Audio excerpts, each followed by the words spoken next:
Miss मुर्गी हमें क्या देती है? बबलू गोश्त और अंडे। मिस शाबाश। अब ये बताओ बकरी हमें क्या देती है? बबलू गोश्त और दूध। मिस बहुत ही अच्छे। अब ये बताओ भैंस हमें क्या देती है? बबलू तंग आकर। हर रोज ही होमवर्क। टीचर हुसल के कितने फ्राइज हैं? बबलू फ्राइज क्या होते हैं? टीचर जिनके बगैर हुसल ही नहीं होता। बबलू 4। टीचर शाबाश। कौन कौन से? बबलू बाल्टी, मग्गा, साबन, तौलिया।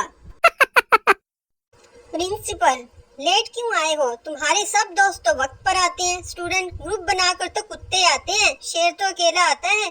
प्रिंसिपल चल मेरा शेर पुत्र, अब जल्दी कुक्कड़ बन जा।